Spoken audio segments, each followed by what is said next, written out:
রহিম। আসসালামু আলাইকুম। পরম করুণাময় আল্লাহর নামে শুরু করছি।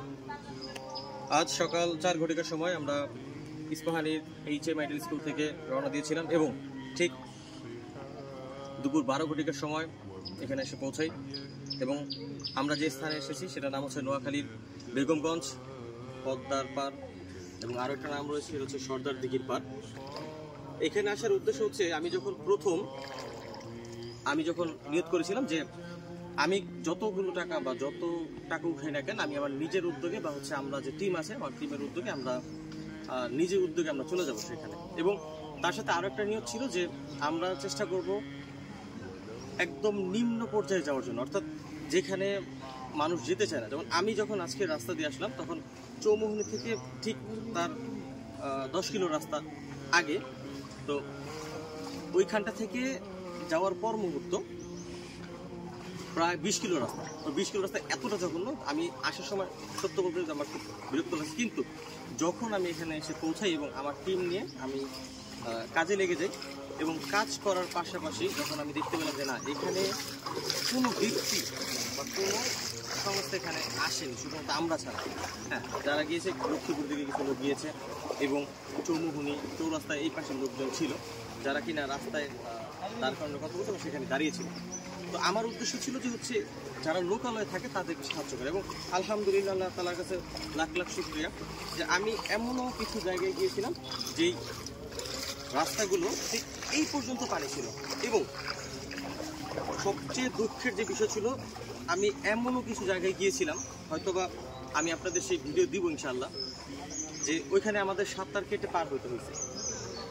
এখন কথা হচ্ছে যে এইগুলো বলার কারণ হচ্ছে যে ভাই এই দিকটা কেউ আসতেছে না। আপনারা প্লিজ, আমি আপনাদের একটা জোর রিকোয়েস্ট করবো, আপনারা দয়া করে যারা বাসায় বসে বলতেছেন, যারা ফেসবুকে বলতেছেন, যারা বিভিন্ন অফলাইন অনলাইনে বলতেছেন যে পানি নেমে গেছে, পানি চলে গেছে, ভাই না, এটা সম্পূর্ণ মিথ্যা কথা। দেখেন আপনি যদি আমার অবস্থানটা দেখেন, এটা আমি হচ্ছে ঠিক রাস্তা থেকে কয়েক মিটার যদি আমি একটু ভিতরে চলে যাই, ভিতরে গেলে দেখা যাবে, যদি আমি একটু চারপাশ দেখাই তাহলে দেখতে পাচ্ছেন যে চারিদিকেই পানি, যেখানে 3 থাই মানুষ হারার মতো হচ্ছে কোনো আমার অবস্থান নেই।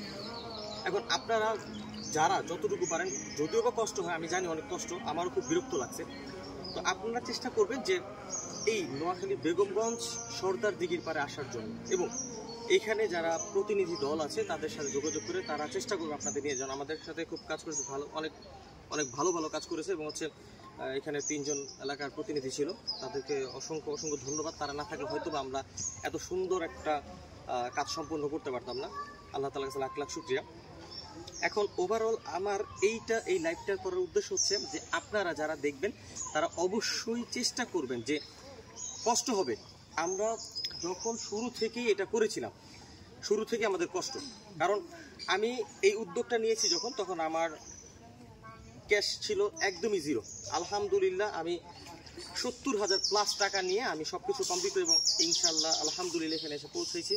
এবং আমার টিম খুব ভালো, অনেক দুর্দান্ত কাজ করেছে, যেটা হয়তো বা না বলে না। এবং আমি সম্পূর্ণ এটার বিপক্ষে যে আমার কোনো কিছু দেয়া এবং নেয়, এই ছবি তোলা বা এই ভিডিও করা। এখন আমি আমার কাজ সম্পূর্ণ করার পর আমি লাইভে আসার এইটাই কারণ যে আপনি এইটা দেখে আপনি আপনার পার্শ্ববর্তী লোককে জানান যে বাংলাদেশ এখনো ভালো